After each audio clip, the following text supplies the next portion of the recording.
Broadcasting live. It's America's longest running talk show on computers. It's Computer America, bringing you the biggest names in technology with guest interviews, new products, and your emails. Listen live at computeramerica.com on any device around the world. Email the show at live@computeramerica.com or find us on social media. Be sure to check out our website for contests, giveaways, show notes, live video stream, podcasts, and more. You're listening to Computer America.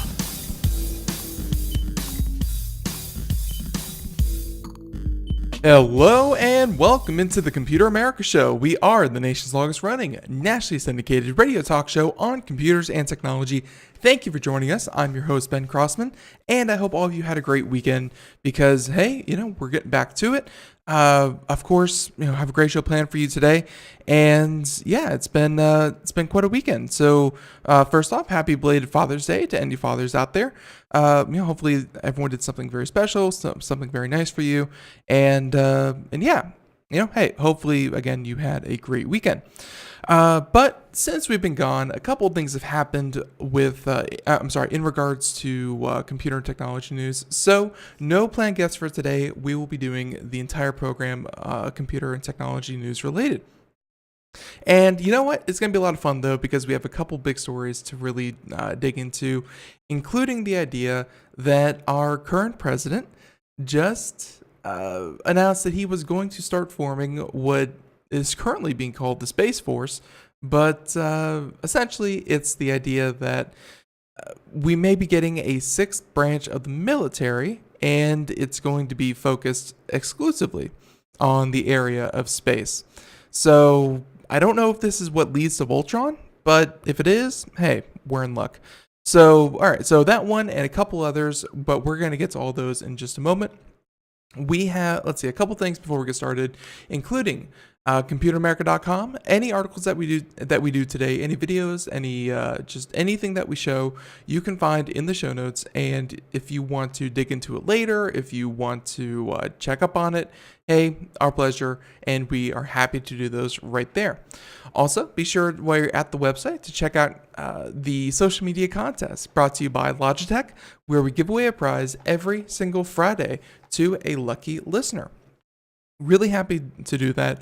And yeah, hey, Logitech, thanks for helping us out.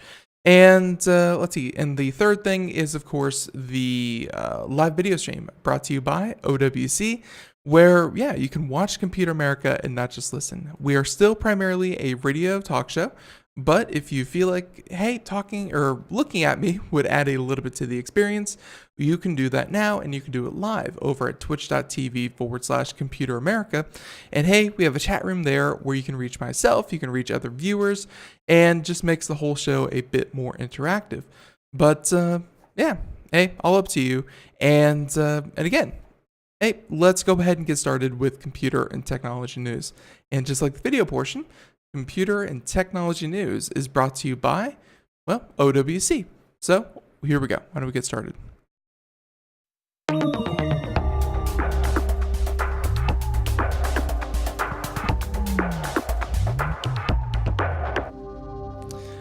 All right, so yeah, why don't we go ahead and get started with, of course, the biggest of the big stories, and that has to do with the creation of what is known as the Space Force. This is going to be a new military branch. So think Army, think Navy, think Air Force, and yeah, it's going to be an entirely new one. So this is going to be pretty unique, and its scope, obviously, it's going to have, it's going to be an interesting idea. So let's go ahead and get to the story, and then we'll talk about it. But as I said, Trump directs Pentagon to form a Space Force military branch. And of course, he did mention this earlier in the year. So it looks like the U.S. could have a sixth military branch sometime in the future, where, let's see. Yeah, where is sometime in the future, one focused entirely on space, where President Trump said during a National Space Council meeting today that he has called for the Department of a Space Force, and saying that, quote, I am hereby directing the Department of Defense and Pentagon to immediately begin the process necessary to establish a space force as the sixth branch of the armed forces. He said, our destiny beyond the Earth is not only a matter of national security or a national identity, but a matter of national security. There we go. So not just identity, but also security. Trump has mentioned the formation of a space force before, saying in March that space is a warfighting domain just like land, air, and sea. And he admitted at the time that he initially floated the idea as a joke and then thought, what a great idea. Yeah, again, no politics on the show. Just reporting the facts and talking about if they're a good idea or not. And yeah, so Congress took steps towards forming a branch last year, but the idea was ultimately shot down. But the House of Representatives included a Space Corps proposal in its version of the National Defense Organization. And and they said that with the idea that it would sit within the Air Force, much like the Marine Corps is housed within the Navy. So for those of you who don't know, the way that the military is set up, it's the Department of Defense is the overarching governing body over the 5 branches of the current military. And so you have the Army and the reserves under one, you have the Air Force under another, and the Navy and the Marines under another organization. And, those make up our primary 3 current arms of the military or branches of the military, which then again, of course, all act under the Department of Defense. So they want this one to be under the Air Force. There we go. So, however, many opposed the plan, and it didn't make the final version of the bill. Both the Pentagon and the White House were among those against it in October. Secretary of Defense James Mattis wrote, saying that to the House and Senate Armed Services Committee, saying, quote, I oppose the creation of a new military service and additional organizational layers at a time when we are focused on reducing overhead and integrating joint warfighting functions. Okay. And as someone in the chat room just pointed out, as Americans, not Americans, but as Americans, we can fight anywhere. And, that's kind of our claim to fame for our armed forces and our military, is that we can have boots on the ground within 24 hours anywhere in the world. We can, our reach is a global reach, happens to be, kind of what makes our military the military of the world. But yeah, this is a step different, and we're going to talk about it in just a second. But saying that if formed, a space force would join the Navy, Air Force, Marine Corps, Army, and Coast Guard. All right, so not reserves, Coast Guard. Coast Guard is the 5th branch. But anyways, as a branch of the military, where the Air Force currently has a Space Command Division that oversees space-based operations. Saying that, quote, we are going to have the Air Force and we're going to have the Space Force separate but equal. I don't know if that's the best terminology, but it is going to be something so important. All right. Now, the point of a Space Force and why this is worth talking about is by the very fact that some people claim that this would be a bad idea because we would be, quote unquote, militarizing the area that we, kind of hold as neutral. And there have been agreements that have been signed that say as much, saying that no military operation can be held on any celestial body. I don't know how long that's going to hold up, but as for now, we do have signed treaties with pretty much every spacefaring nation on Earth that you cannot set up a military base on the moon. You cannot set up a military base on Mars. It's simply not, just not allowed by the international community. So currently, treaties say that we are not going to start militarizing as much as we can in space. But what this kind of claims is that the military is already operating in space at a high level. A lot of other militaries are doing the exact same thing. And I guess with the creation of the Space Force, or whatever it eventually becomes, would be the one to oversee all of that. Because currently, that falls under the jurisdiction of the Air Force. And one problem with that is that the Air Force's mission statement is very broad. It's a very overarching mission statement that it could be extended a bit further into space and cause a lot of problems. The first would be, let's face it, the Air Force's job is to maintain air power superiority. Well, what if setting up a bunch of not just Army satellites, not just GPS, because that's another thing that they do, and currently do, along with spy satellites, communication satellites, what have you, but they decided that they needed to build spaceships to maintain air superiority here on Earth. That's, that could be a problem simply because it falls under the jurisdiction of the Air Force, but not under the spirit of what, we need to be hoping for space. The other part is funding. From what I understand, the Air Force allocates all of the funding that goes into military operations for space. And when you're talking about budgets for the military, it's a huge, huge, huge chunk of our entire government spending. And that means that the Air Force has to ask, or in some cases beg, or in some cases persuade for more funding, where maybe their Air Force operations are just fine, but they need to do some more stuff in space. And that could, inflate the numbers, that could make it more difficult to allocate funding or justify the funding when you could say, we need another $50 billion. And they say, why? You already have $300 billion. And they're like, yeah, but that doesn't cover, covering all of our bases when it comes to GPS and satellites and spy satellites and that kind of thing. So by the creation of the Space Force, and, this is one of those things that it kind of makes sense to do this. It's not for military purposes. It's not to make it easier to militarize space, but it makes it easier to coordinate our efforts that we're already conducting in space. Primarily, right now, that involves weather, because the military obviously operates in a lot of zones, and they want to know the weather in all of those before they do operations.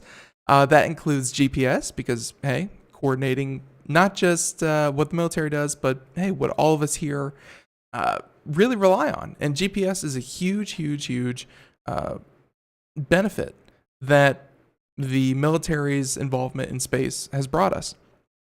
So it's weather, GPS, and communication satellites. All of these are under direct control of, right now, the Air Force, but they want to make it under the Space Force. So, again, not too wild about the name. And as someone joked in the comment section of one of the articles I read about this, do not enlist for the Space Force if you're wearing a red shirt, because that could not play out well for you. Obviously a throwback to Star Trek, but whether or not this happens, it has more merit than it seems. The Space Force seems like a very derivative and jokey kind of title, but when you really get down to it, it does make sense at some level to organize our efforts in space. So there you have it. All right, so there's that one. Can't wait to see if it actually happens or not. Obviously, there's a lot of good content. There's a lot of good, movies. Let's just go ahead and say movies based on military in space. So this is a first step to it. But at any rate, there you go. There's that one. Let's see. There are a couple others I really wanted to get to when it came to computer and technology news. All right, this next one. I am following this one as closely as I kind of can as someone who is not an official, psychologist or World Health Organization official. But the idea is pretty close to, what I like to pay attention to. So this has to do with gaming disorders. kind of relevant. We do stream on Twitch.tv. Twitch.tv primarily a video game kind of platform, but it does have a talk show section, where we currently are. But yeah, video, talking about gaming disorders on Twitch.tv could not be more appropriate. So they're saying that gaming disorder is now classified as a mental condition, but there's reasons to be skeptical. And this coming to us from The Verge, Angela Chen. And yeah, this is something that we heard that the World Health Organization was looking into. And the literature the scientific literature, when it comes to the idea of a gaming disorder, it is mixed. Every couple of months, one comes out contradicting the other. So I guess they're just biting the bullet and they're labeling it a mental condition, saying that gaming disorder should be considered a mental health disorder according to the latest edition of the World Health Organization's Diagnostic Handbook. But there's a reason to be skeptical. There's no medical consensus, and many researchers still aren't convinced the disorder exists at all. Actually, one second, we have a comment here. Let's see. Hey, it's the military. They wear what they're ordered. Of course, I'd want lots of red shirts around as long as mine isn't. Yeah, the Space Force. If you're surrounded by red shirts, that's a decent amount of buffer before they get to knocking you off. I mean, let's face it. If you get yourself a yellow shirt, you're central to the whole mission. So, yeah. All right, but back to this one about the World Health Organization. And, that's what we had heard before. So the World Health Organization added the disorder to the 11th edition of its International Statistical Classification of Diseases, which is used to classify health conditions. They said that the 3 criteria are necessary to diagnose someone with a gaming disorder. So here we go. Do you have gaming disorder? See how many of these you have in your life. Saying that gaming is strongly preferred over other activities. The patient does not. Wait. I'm sorry. I just kept reading right through that comma. Gaming is strongly preferred over other activities. That's 1. The patient does not stop gaming even when there are negative consequences, like seeing their friends less or doing badly at their job. That's 2. And the compulsive gaming strains the patient's life or relationships. That's 3. So this pattern needs to be in effect for at least a year, according to the World Health Organization. So it's pretty, it's pretty broad. I won't lie. That definition is fairly broad, and we'll talk about that in just a minute. And it's also fairly long because, just doing that, like let's say you get laid off and you sit at home all day and you play video games while you're searching for a job on the side, and you do that for like 2 weeks. That does not mean you have a gaming disorder. It means you have acute loss of jobness. But this has to persist for about a year. Still, the decision is sure to be controversial, given ongoing research on the topic, saying that when it comes to DSM, for example, internet gaming disorder is in a special section for conditions that need more research to figure out if they're real. And in 2016, experts wrote a letter to the World Health Organization recommending against adding gaming disorder to the ICD. They claim that the existing research on the supposed disorder is poor, and there is plenty of fighting, but no medical consensus. Plus, the act of formalizing the disorder, again, continuing with the quote, even as a proposal, has negative medical, scientific, public health, societal, and human rights fallout that should be considered. So that was, again, that was experts. And let's see, I believe those were, experts, so psychologists or other therapists that are working on verifying the research. They warned against of jumping the gun and clarifying it. So they said, and the final quote here is essentially, it's a little premature to label this as a diagnosis. So it's on the books for the World Health Organization. So people could potentially start being diagnosed with this. One problem that we have seen in the past, and this one persists to this day. I can't believe it. Yeah, multiple personality syndrome. The idea that you are a human who is the proverbial 2 cats in a sack or 12 cats in a sack, and someone shook you up and everyone's disagreeing with each other, and you are multiple people in a single mind or a single body. That is not recognized anywhere except the United States. That is not and I think even then it was abolished a couple of years ago. The idea of a multiple personality syndrome has been proven false so many times and is actually a symptom of, in the worst cases, it's a symptom of schizophrenia. In less severe cases, it's a matter of people hearing about it and then, well, no other way to put it, they're lying that they have it. That's about all there is to it. Where they can say this is a disorder, this is something that needs attention, this is something that needs diagnosed, this is something that we need research, treatment, blah, blah, blah. A lot of effort to go into this, only to find out that it's just not a thing.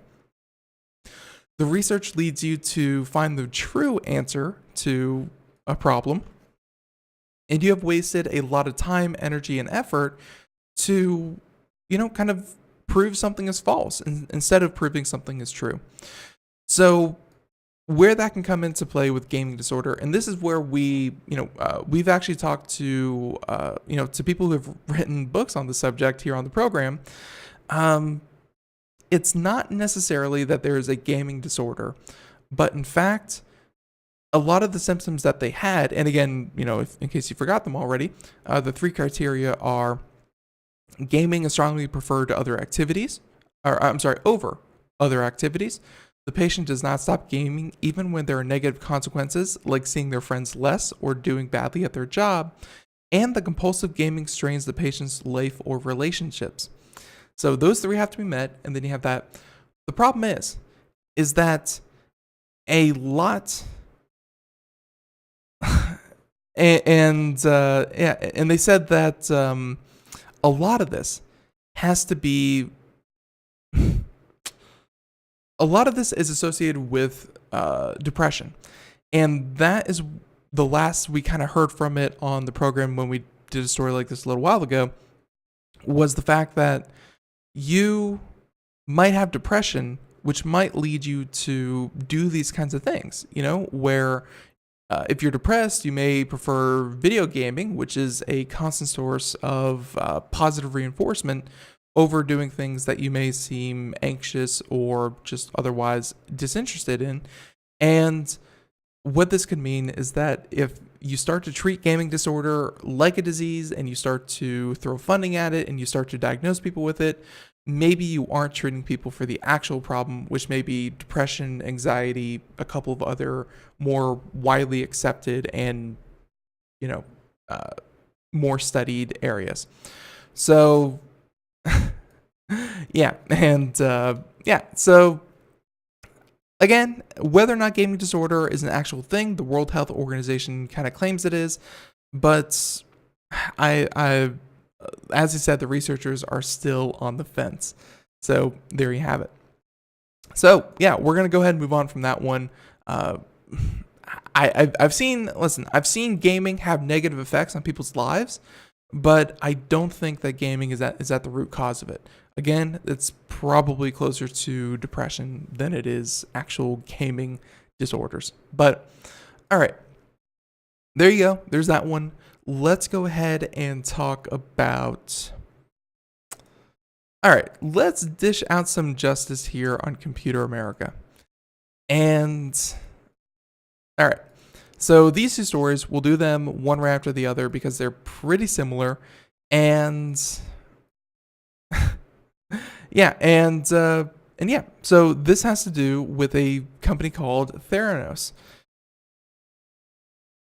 If you don't know who Theranos is, it was a company out of California where they were doing DNA testing genetic services for people, much like 23andMe, much like a lot of the other, I think Ancestry has a DNA test.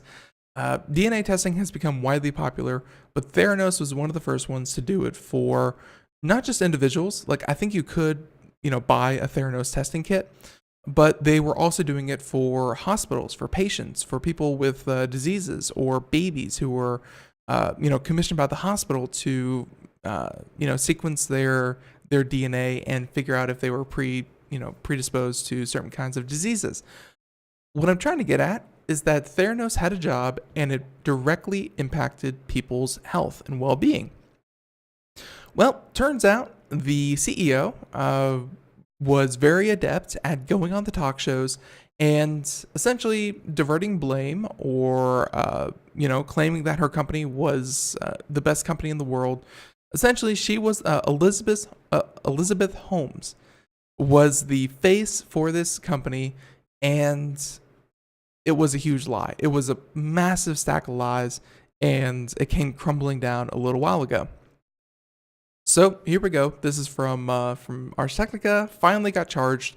Disgraced Theranos founder Elizabeth Holmes, indicted on criminal charges, include 2 counts of conspiracy to commit wire fraud and 9 counts of wire fraud. So essentially, stealing money. The most heinous of crimes, stealing money. But federal prosecutors have indicted the founder of Theranos, again, Elizabeth Holmes, and the company's former president, Sunny Balwani, with 9 counts of wire fraud and 2 counts of conspiracy to commit wire fraud. And prosecutors claim that the pair defrauded investors, doctors, and patients while promoting and running their now disgraced blood testing startup. And so, in the new court filing submitted Thursday, June 14th, in federal court, which was unsealed the next day, prosecutors allege that Holmes and the former president, Sunny, engaged in a scheme to mislead investors about the state and capabilities of the company's blood testing technology, and defraud them out more than $100 million. Folks, if you want to know the state of a startup culture in this country,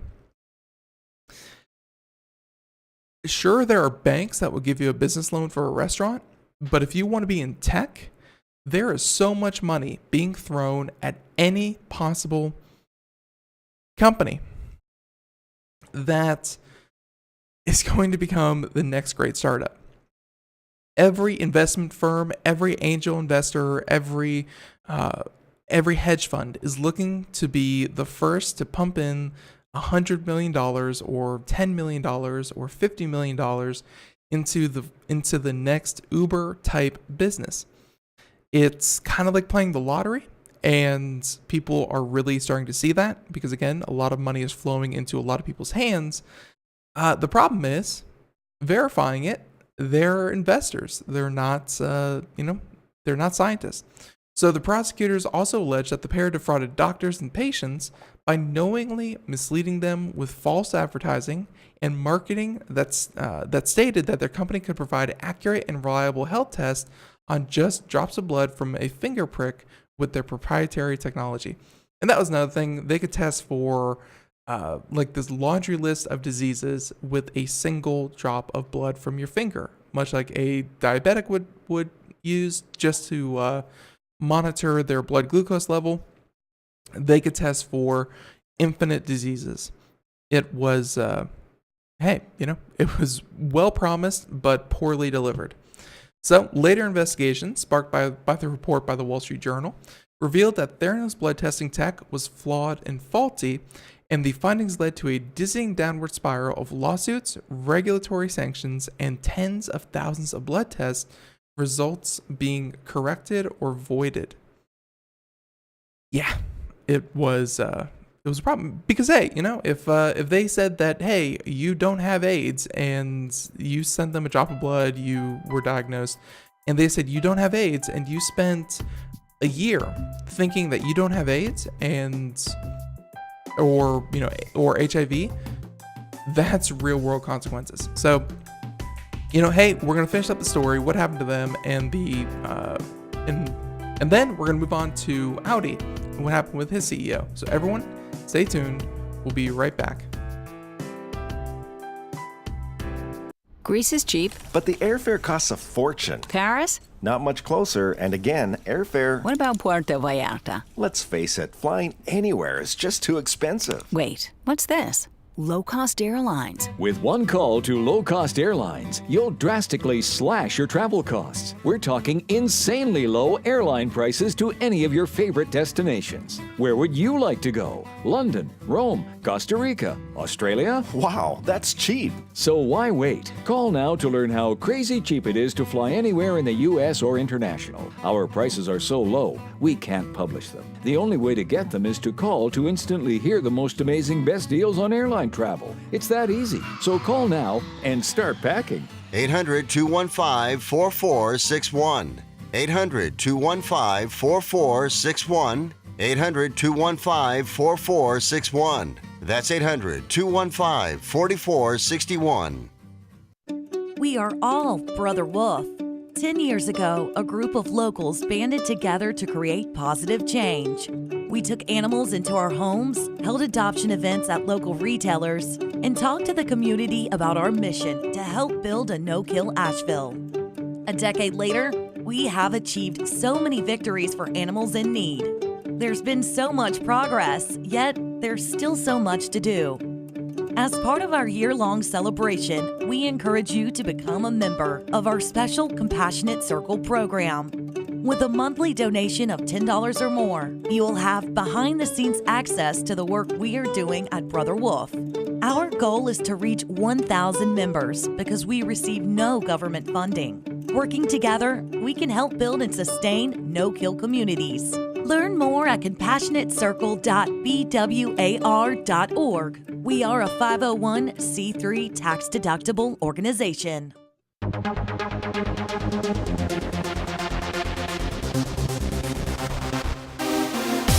And welcome back to the Computer America Show. It is 32 minutes past the hour. And if you're just joining us, if you missed any part of today's program, we're doing computer and technology news. Already covered a bunch of stuff, including the possible formation of a Space Force for the U.S. military. And and we're now covering Theranos and the allegations, or at least the charges brought up against the CEO and the president of the company. And yeah, we're going to be doing these for just another minute. But if you missed any part of that, you feel like you want to go back and listen to today's program, we have that option available for you. We, of course, have it up on YouTube. But if you feel like it, you can, of course, check out the Computer America podcast, which is simply today's entire show rebroadcast wherever and whenever you'd like. So with all that being said, let's go ahead and get back to it.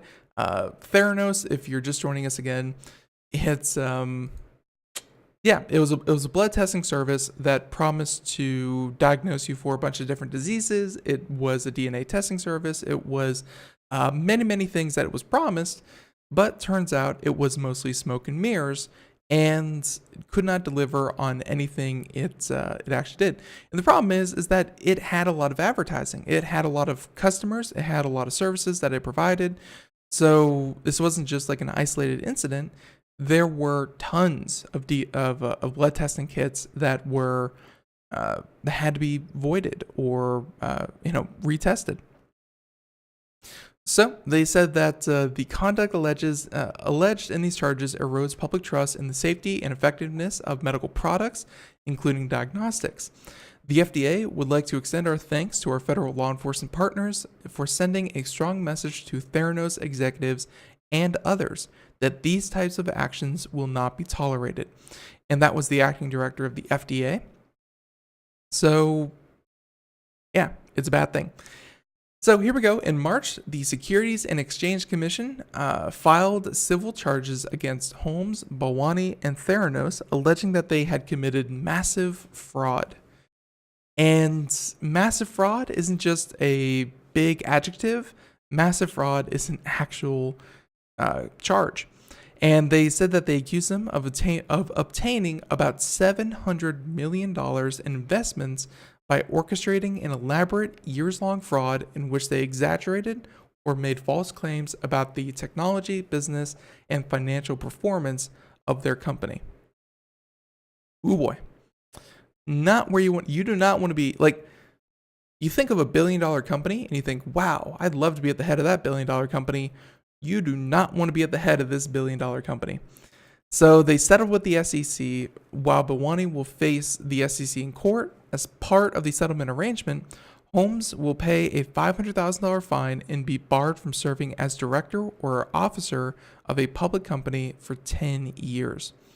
And in settling, Holmes did not admit or deny wrongdoing. So they were accused of stealing $700 million in investments, and then she settled for $500,000 and a slap on the wrist.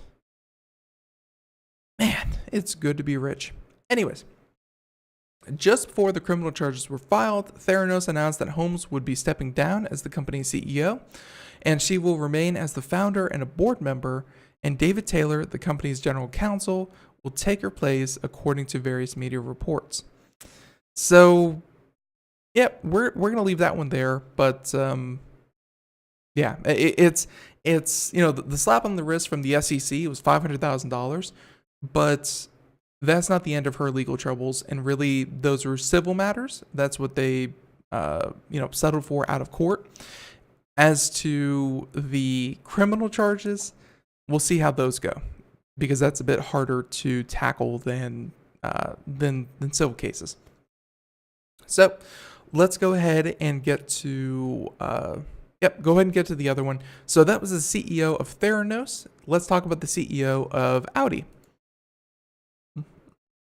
And outside of the United States, something that happens that unfortunately almost shocks me when I see it happen is that high-level executives, rich people, getting in trouble for crimes that they've committed or crimes that they oversaw or just malfeasance that happened under their watch. And so that's why we come to this CNBC article talking that the Audi CEO was arrested in Germany over the diesel scandal. So Volkswagen, of course, had a huge diesel scandal, and as we said, it wasn't going to be at the end of that situation. It affected millions of trucks. It almost tanked the stock of a well-established company, and it was bad. It was really bad.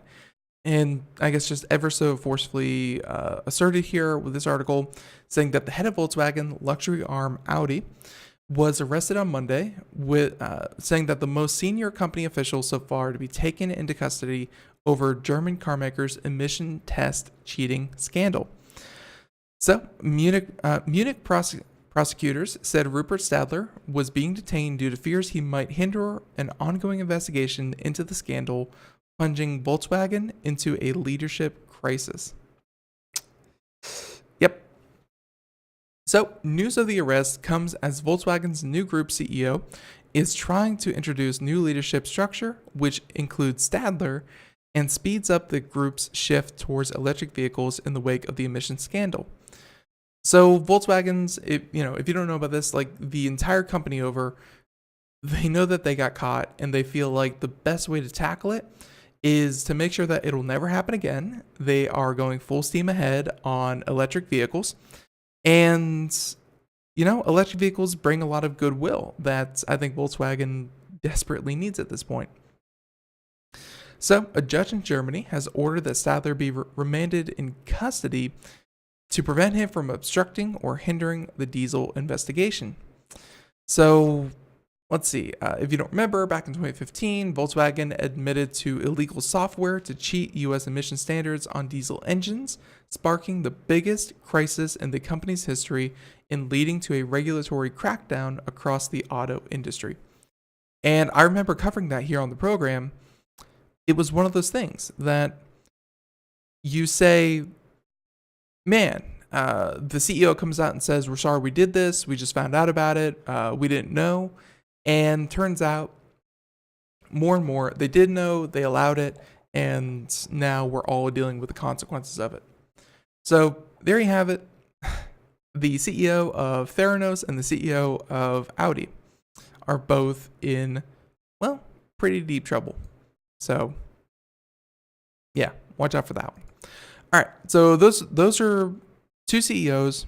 Let's go ahead and move on to some of these other stories I really wanted to get to. This one's a little depressing. We won't stick on this one long, but I did like the premise of it, where, let's see, I believe it's called the Drake equation, and you may have heard about it. It's the equation to figure out the number of stars, followed by the number of habitable planets, followed by the chances of us existing. Essentially, the Drake equation gave us the idea that odds are, it's almost a zero-sum probability that we are the only intelligent life out there. Well, turns out there's at least 39% chance that we're alone in the observable universe. And this coming to us from Motherboard.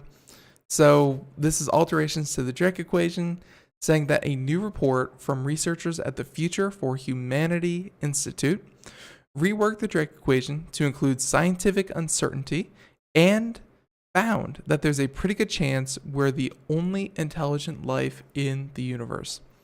So again, a 39% chance it's just us. It's just humans in a massive, massive, massive universe.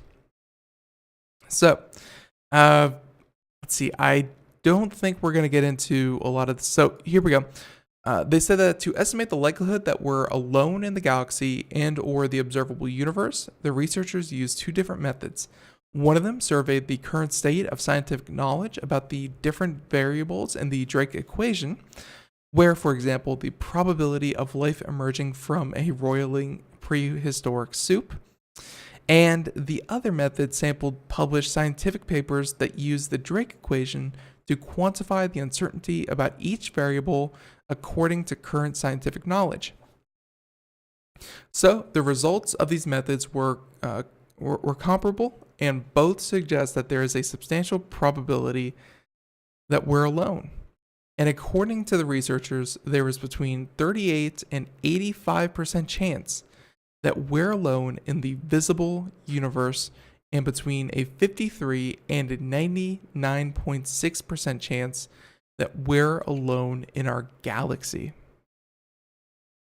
Wow, up to a 99.6% chance. So I guess the safe money is that we are alone in the universe. That makes me feel really sad. And at the same time, it's something that I would almost 100% guarantee I would never have, met any kind of alien life form whatsoever. But just to hear the new scientific consensus on the Drake equation, at least, that we're alone, it's kind of sad. Saying that these are sobering results, but the researchers caution against the knee-jerk cosmic pessimism, saying that this conclusion does not mean that we're alone, just that it's very scientifically plausible and should not surprise us. It is a statement about our state of knowledge rather than a new measurement. So, in other words, there's no reason to despair quite yet. The more we learn about the universe and our own planet, the more we will decrease the uncertainty latent in the Drake equation. Because, as far as science goes, when you have a probability that is between 38 and 85%, or 53 and 99.6, that's a lot of wiggle room. That is a ton of variables that you just aren't sure of and needs more work. But for now, I guess, as they're saying, the smart money is on we're alone, and we need to continue to, I guess, research and refine our Drake theory as best we can. So there you have it. And yeah, if you're hoping to wait until aliens come and save you from all these problems, yeah, don't bet on it. You are here for yourself. There you go. All right, so there's that story. Let's see. We have time for maybe one or two more. Let's do some awesome news. And I say awesome news in the best meaning of it because I like it when records are broken. It means that people are doing things that are new, different, and exciting. And I can't think of many things more exciting than electric boats. I've heard tales, I've never seen them, but those super, super fast boats that seem to obliterate themselves like on like a weekly basis. This is those incredibly fast boats. This is a new one. So, but it's all electric, so it's kind of different.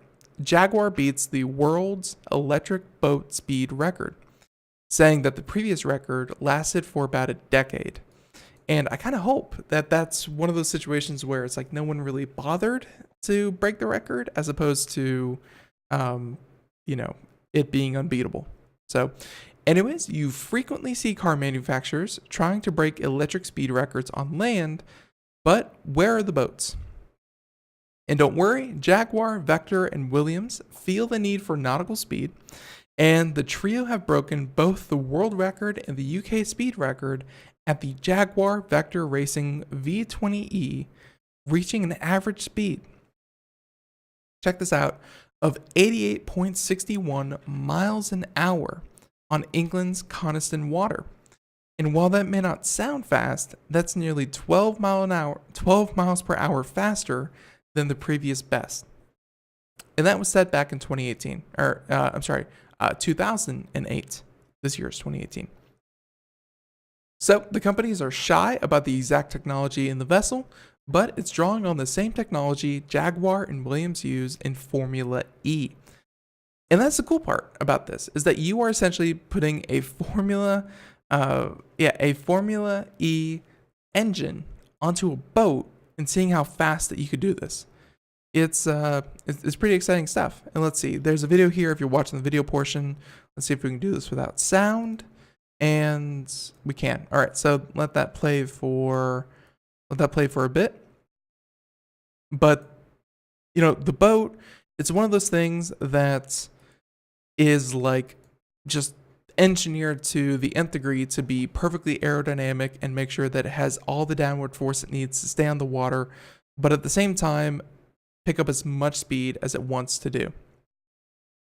So they said that you probably won't travel that quickly in an EV or an electric vehicle watercraft anytime in the near future, guaranteed. However, this could foster electric boating if and when the technology filters down to seacraft that you can actually buy. And critically,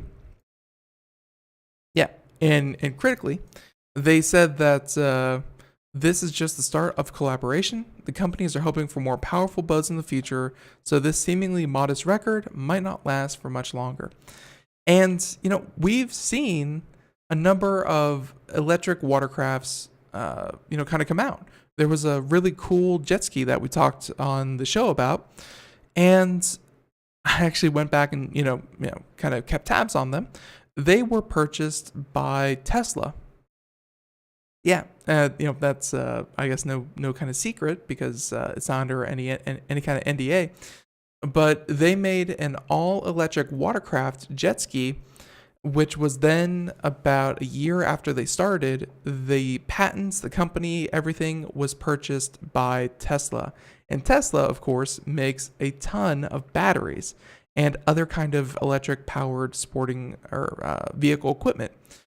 So don't be surprised when in the near future you see that Tesla is going to come out with a jet ski kind of ordeal. But yeah, hey, it's certainly picking up interest. There you go. All right, so there's that one. Let's see. All right, this one I heard about a little while ago.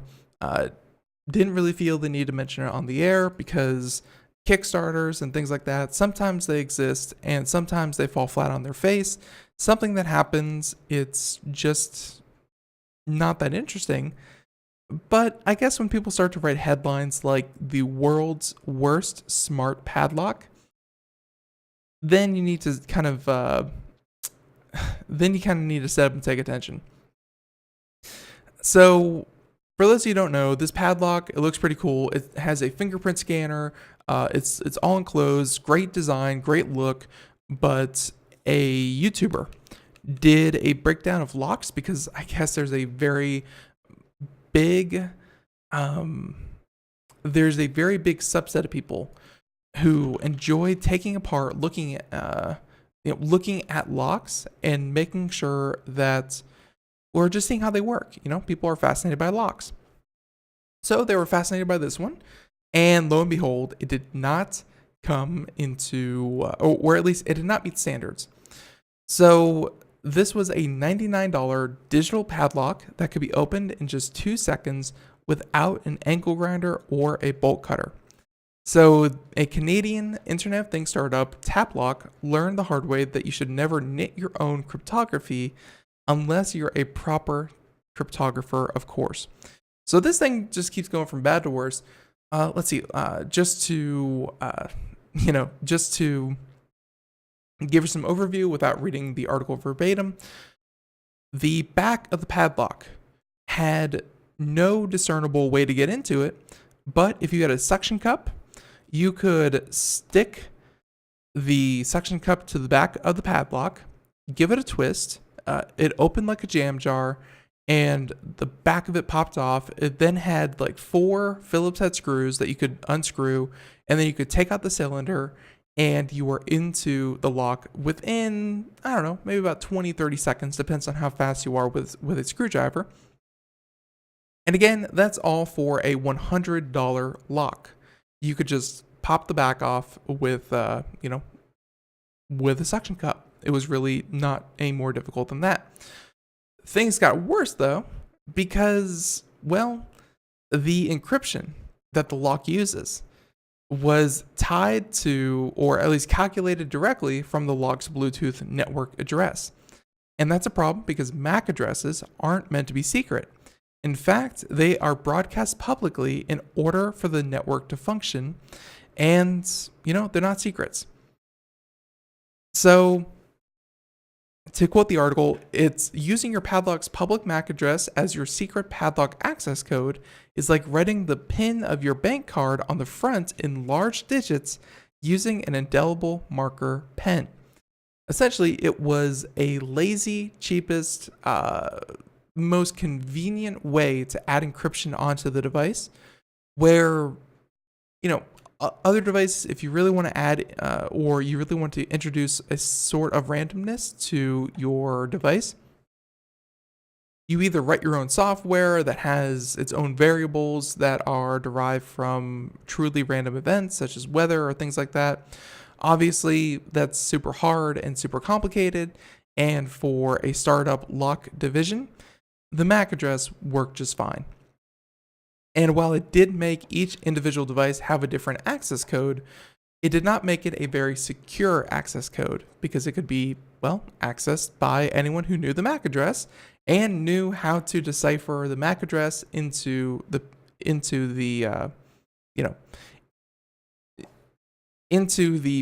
passcode for the lock.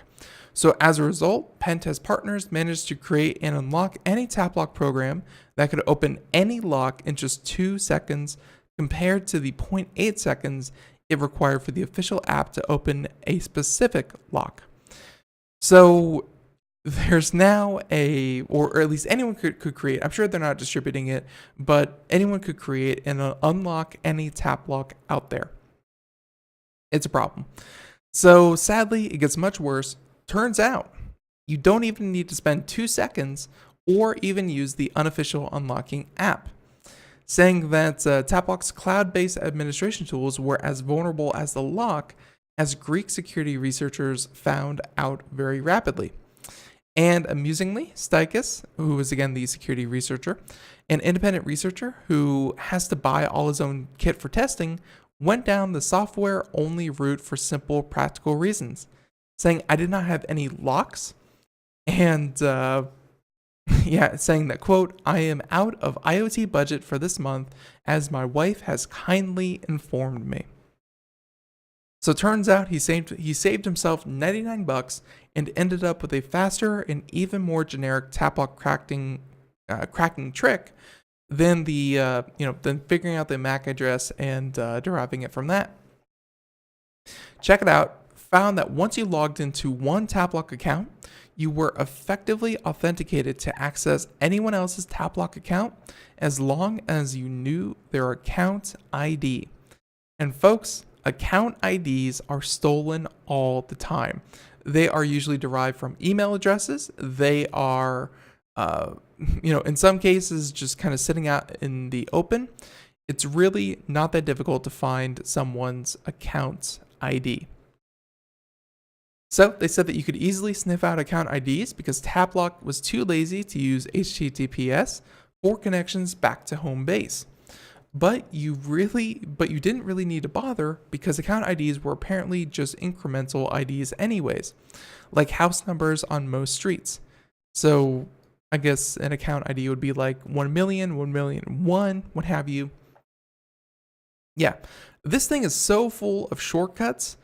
I am starting to see why this is labeled the world's worst smart padlock.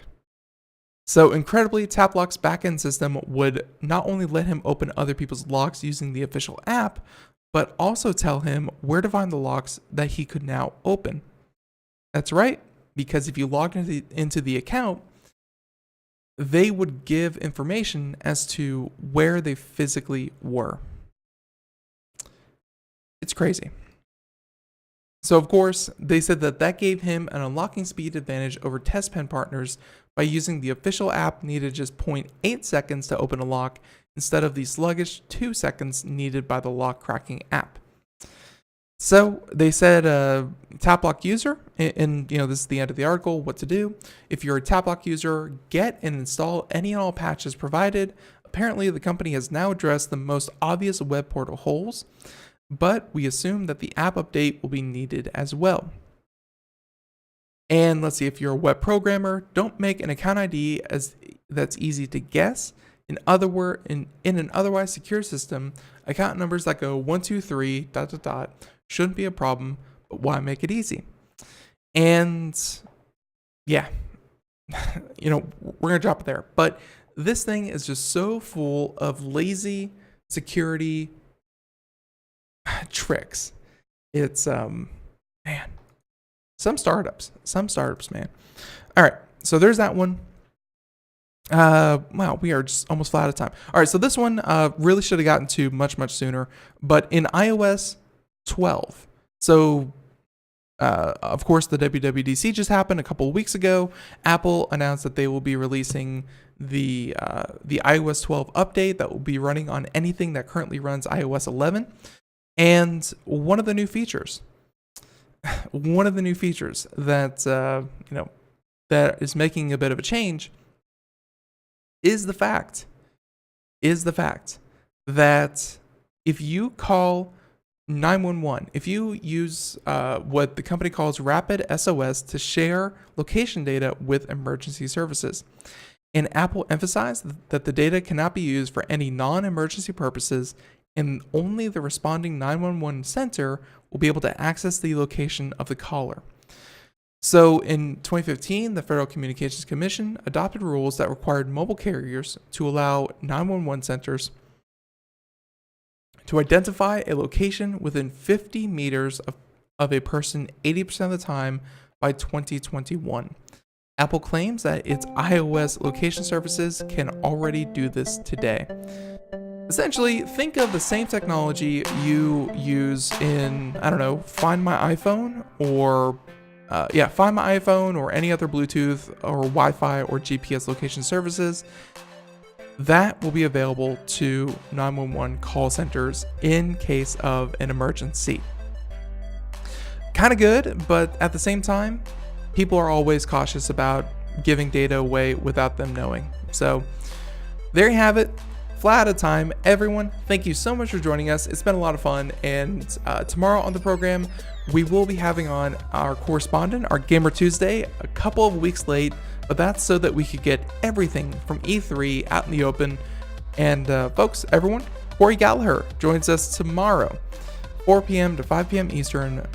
And we're going to talk all things E3. It's going to be a lot of fun.